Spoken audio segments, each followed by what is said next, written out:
आव्हाड यांनी सभागृहात मुद्दा उपस्थित करताना छत्रपती शिवाजी महाराजांच्या संदर्भात वाद उपस्थित करत छत्रपती शिवाजी महाराजांचा जो राज्याभिषेक काल अर्थसंकल्पामध्ये आता दरवर्षी शासकीय सन्मानाने साजरा करण्याचा निर्णय हा तिथीनुसार करण्याच्या दृष्टीने शिवभक्तांची महाराष्ट्रातल्या मागणी होती आणि त्याच दिवशी छत्रपती शिवाजी महाराजांनी नवीन शक सुरू केलं। आपल्या धर्मामध्ये अनेकदा तिथीप्रमाणे आपण कार्यक्रम करतो, उत्सव करतो। ज्यांच्यासाठी तुष्टीकरणासाठी हा विषय उचलला जातो आहे, कारण आपल्या मतदारसंघात एक विशिष्ट लोक असल्याने त्यांचं तुष्टीकरण करण्यासाठी विषय उचलला जातो आहे। त्यांचेही उत्सव हे तिथीनुसारच होतात। चंद्र आकाशात कधी दिसतो यावरच होतात, डेटनुसार होत नाही। आणि म्हणून आपल्याला छत्रपती शिवाजी महाराजांचा जन्मोत्सव जयंती ही जरी तारखेनुसार राज्य सरकारने करण्याचा निर्णय केला असेल तरी राज्याभिषेक मात्र तिथीनुसार करावा ही तमाम शिवभक्तांची मागणी होती। आणि त्यानुसार नवीन शक छत्रपतींनी त्या दिवसापासून सुरू केलं, त्याचं महत्त्व अधोरेखांकित करत तिथीनुसार आता भविष्यात छत्रपती शिवाजी महाराजांचा राज्याभिषेक हा शासकीय उत्सव शासकीय सन्मानाने हा साजरा केला जाए। ठीक है।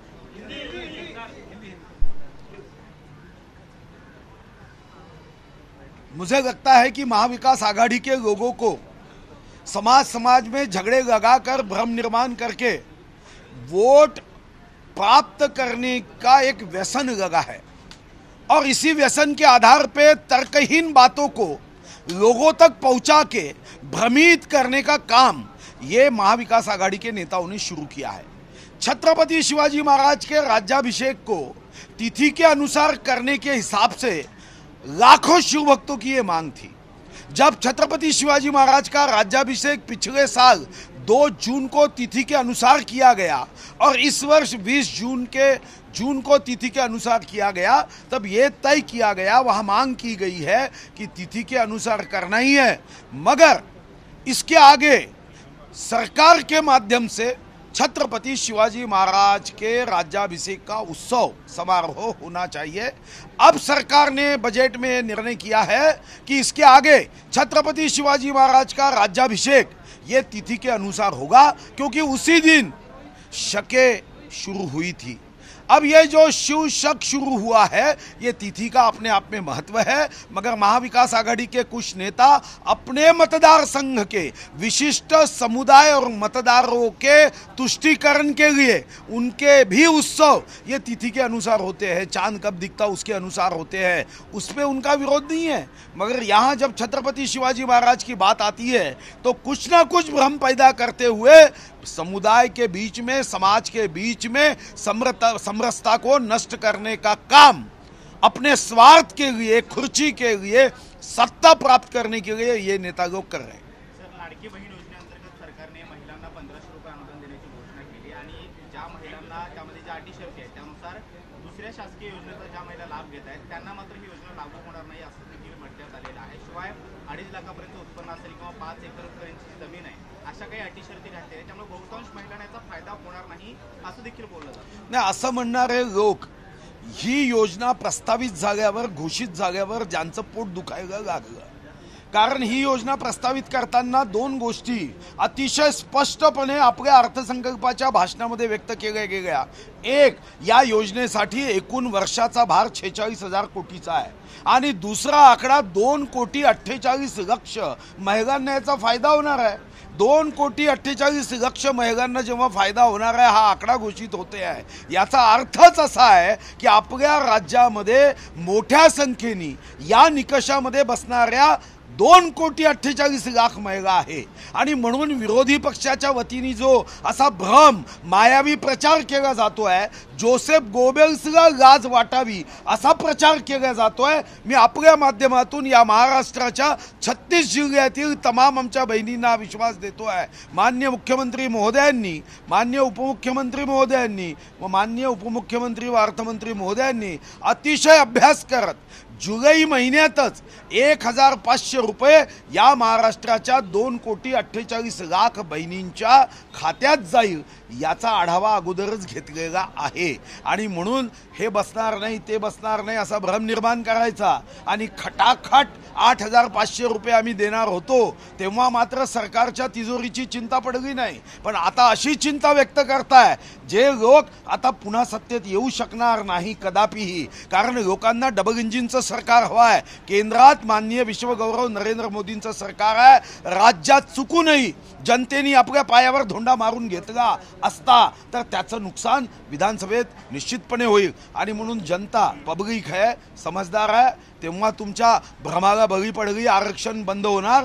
आता डबल इंजिनचं सरकार आणण्यासाठी जनता मतदान करेल। माननीय मोदीजीचं सरकार असताना जनतेला एवढं लक्षात येतं की राज्यात चुकून महाविकास आघाडीचं सरकार आलं तर एवढे मुख्यमंत्री, मंत्री म्हणजे इच्छुक मुख्यमंत्री व मंत्री आणि नंतर केंद्रावर मग दोष द्यायचा, केंद्राने जीएसटी दिला नाही, मग नाचता येईना अंगण वाकडं। त्याच्यापेक्षा यांना मतदान करणं म्हणजे स्वतःच्या पायावर धोंडा घालून घेणं, एवढं समजण्या इतकी क्षमता आमच्या महाराष्ट्राच्या मतदारांची निश्चित आहे। शरद पवार सकाळी म्हणाले की लोकसभेप्रमाणे महाविकास आघाडीसाठी विधानसभेत सुद्धा अनुकूल वातावरण आहे। जवळपास 155 मतदारसंघामध्ये आम्ही पुढे आहोत आणि त्यामुळे राज्यात परिवर्तन होईल।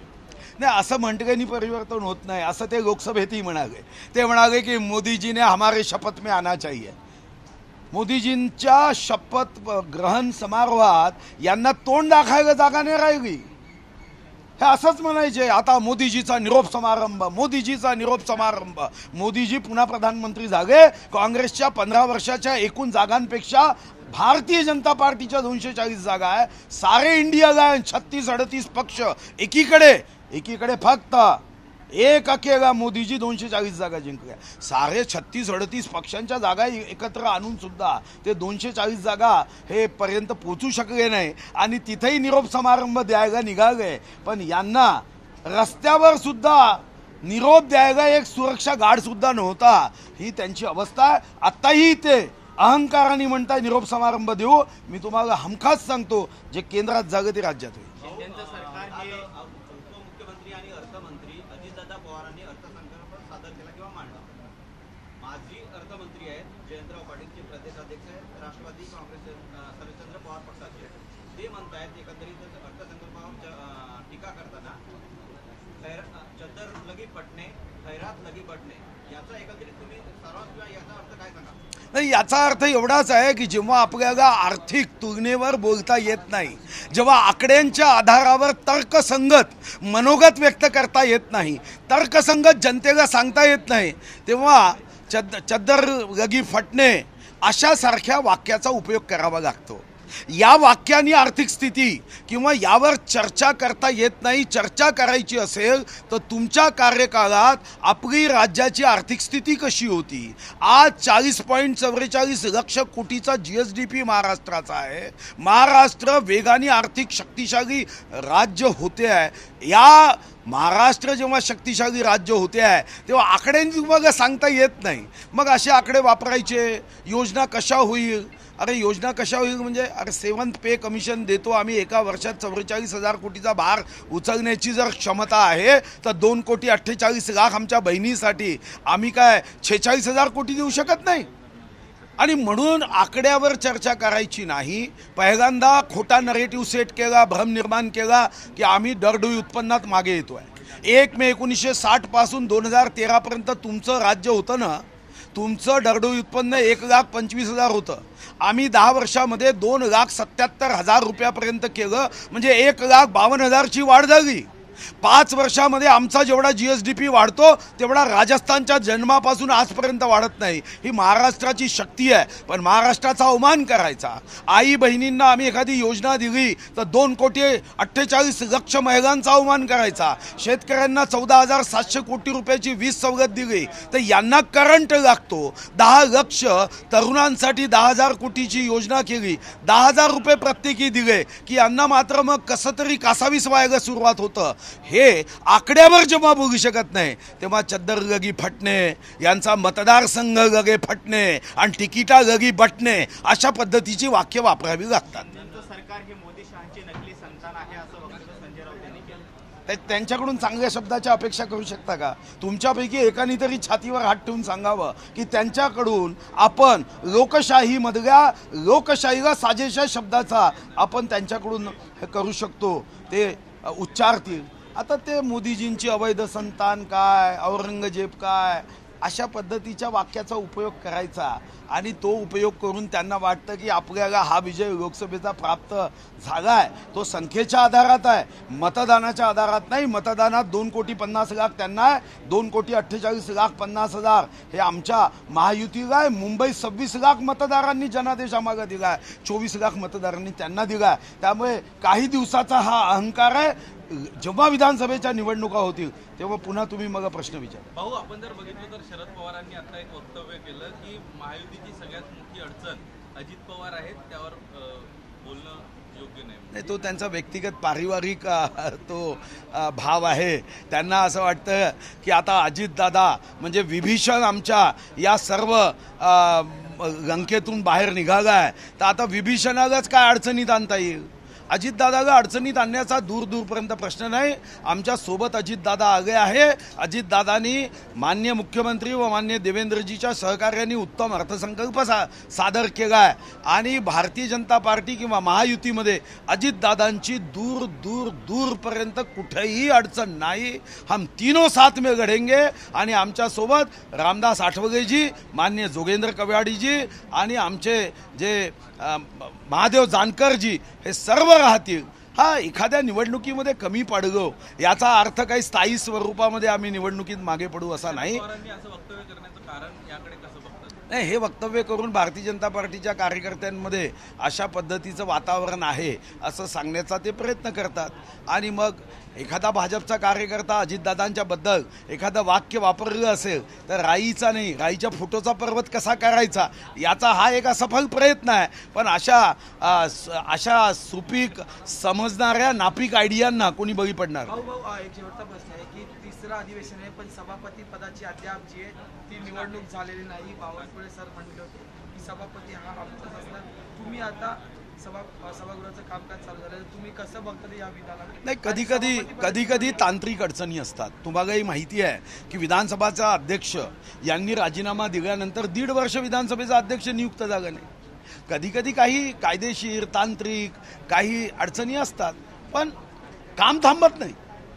जेव्हा सभापती नसतील तेव्हा उपसभापतींना सभापतीचा आपण अधिकार देतो आणि तो मागेही तुम्ही महाविकास आघाडीत 1.5 वर्ष बघितलंच होता की अध्यक्ष नव्हते म्हणून कामकाज थांबलं का, उपाध्यक्ष महोदयांना अधिकार दिला. आणि मग हे तांत्रिक कारण आहे. या तांत्रिक कारणावरूनही राजकारण करण्याचं कोण्या महाविकास आघाडीने काम करू नये. धन्यवाद. थँक्यू.